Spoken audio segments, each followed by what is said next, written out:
When I'm watching them last night, and you can just see Kawhi's got nothing left. That's just Milwaukee's got a better bench. Milwaukee's deeper. And as big as Giannis is, Chris Middleton on certain possessions and nights is every bit as big. This has a one and done. I know that's a term we use in college basketball. It's really got a mellow Syracuse one and done feel. The numbers we just showed illustrate this is who they are. This is what they do. They've won more games than anybody. They blow you out more than anybody. They continue it in the postseason. 2 games are enough for me to say this is a wrap. What do you see? It definitely is a wrap. I can't see Toronto winning more than one game this series. I actually said it was over after game 1. The Milwaukee Bucks are going to win the world championship. Oh, wow. Wait.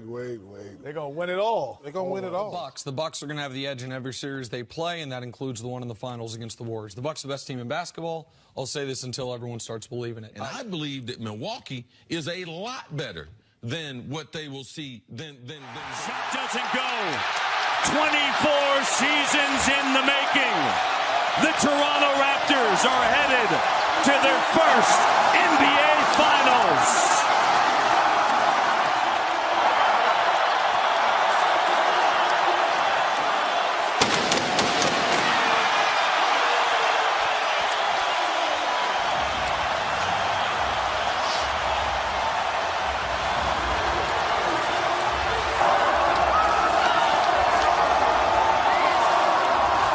You make this 2-2, then you make it a best of 3. They have at least the firepower. Like, honestly, Portland doesn't really have it as much as Toronto could have it. I mean, Kawhi Leonard's going to give you what he gives you, and to have that guarantee is nice. Portland doesn't have that guarantee of a player like that. And really, Toronto is just some guys giving him a little bit of help, like they did in Game 1. I mean, people, like, if I'm Nick our Nurse, bench has been horrible. Game 1, we got outplayed by 30 our points. bench, but even our starters, really. I mean, besides Kawhi, and Lowry's played good. He's done enough to really help this team. But it's Siakam, it's Gasol, it's Danny Green. They have to get these guys going. And the number one thing I could say is, and it's weird that this matters, but at home they shoot more. On the road they just don't shoot enough. I feel like Ibaka got some open shots. They look afraid to take shots. The one thing Milwaukee does, I'll give them credit, is they just put up shots. And they go for rebounds, and they know they're shooting from 3, so their rebounds are normally mid-range rebounds, and they got big guys getting them. So, if I'm Toronto, if I'm Nick Nurse, you're right. The one thing Nick Nurse has not done is convince them to shoot the ball, convince them to be willing to... They're bad anyway. They're not, like... You're not doing well enough anyways on the road. And it's only on the road. You get at home, watching Game 3, Toronto will all of a sudden put up a ton of shots and make a bunch. Like, I don't get it, but Danny Green has to get going, Gasol has to get going, Siakam has to get going. Otherwise, you have no chance.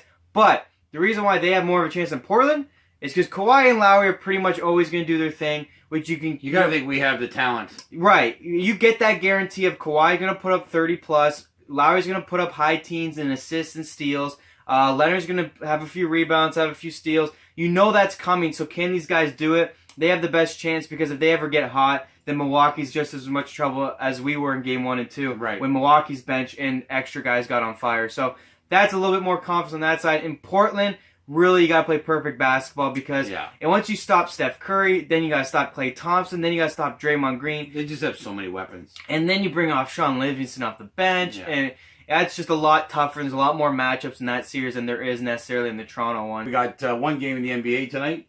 Let's start there. Yeah, okay, we're going to go with the Toronto Raptors tonight at home. They're actually underdogs, so we love that. You're actually getting even money for them just to win the game. So we're real excited. We think Toronto is way better than what people are giving them credit for. They should have won Game 1. They did not. Could easily be 2-1 Toronto. I'd be interested to hear what people have to say about that. But Toronto tonight, tied up 2-2. They're at home. You got to take advantage. Yeah, I agree 100%. Toronto's been great at home.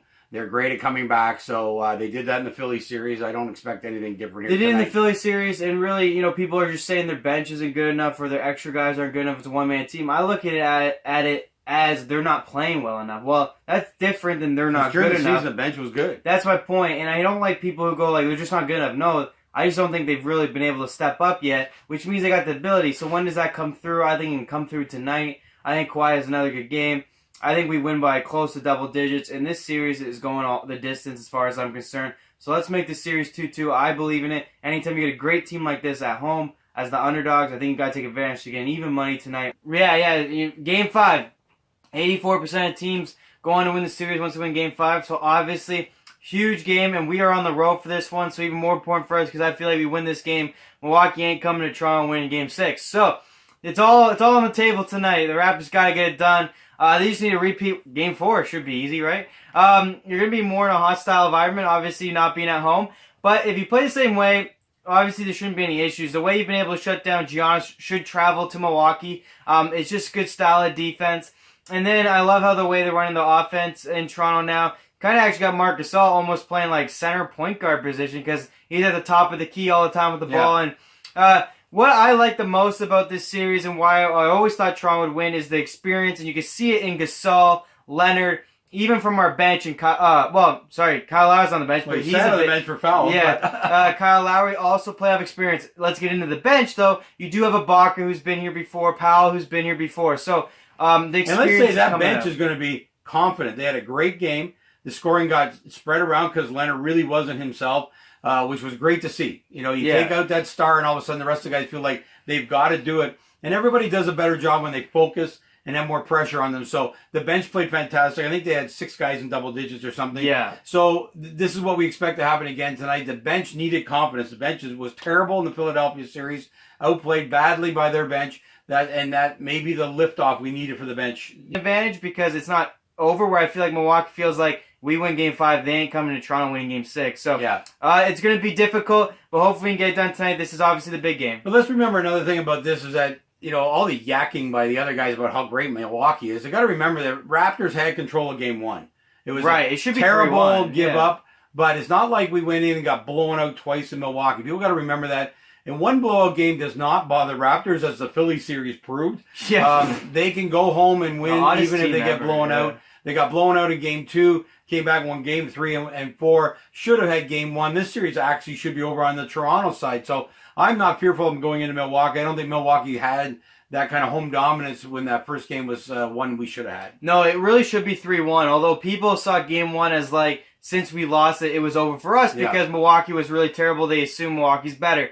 What does this really show? Like, again, what it shows is Giannis might be the greatest regular season player, but they have found weakness. And this is what happens when you get to film and prepare for a 7-game series against one guy. Yeah. They found one thing. One, he's horrible at free throws, and that's really all that matters because now they're fouling him. They're not letting him get powerful dunks. Even in Game 4, first couple plays, he had 2 massive dunks. I was a little worried going, oh no, you can't allow that to get going. They, as soon as possible, shut that down, put him to the free throw line, make him take jumpers, and that's what you got to do against a guy like this because he thrives on taking it to the hole. So, and he's horrible, and a lot of stuff's just going Toronto's way, but I think tonight is a game to close it out. I think Toronto gets it done. This is your chance to stomp on them. I think Milwaukee's reeling a little bit. Giannis doesn't know what to do. He's flustered. He's in his first Eastern Conference Finals. It just is what it is, and this is why playoffs are important, and in the future, Giannis might be better, but this is why experience matters. It's tough to be a rookie. And you got to be there. And honestly, I think people talk about the dominance of Milwaukee first 2 series. That hurt them. He never experienced a tough Game 6 or Game 5. They won those series too easily. Sounds weird to say that, but sometimes that makes a difference when you haven't experienced this sort of setback. Right. And that's what he's experiencing right now. And also he's playing against a great player, Leonard. People forget because he scores a lot of points. But actually, his biggest benefit's probably on defense. Well, and honestly, Giannis is not the greatest dribbler. His strides are huge, is how he gets around. Well, they're taking away those big strides by simply being in front of him. So those strides aren't getting him to the hoop. If anything, they're bringing him to the sides. And it's making him look a little uncomfortable. If he can make adjustments tonight and get around our Raptors players, that's what the Raptors have to fear. Because all of a sudden, if he starts getting in the hole, gets some energy going, then he starts kicking it out. Double-digit win like the other night. Yeah, I don't care. I'd take a 40-point win.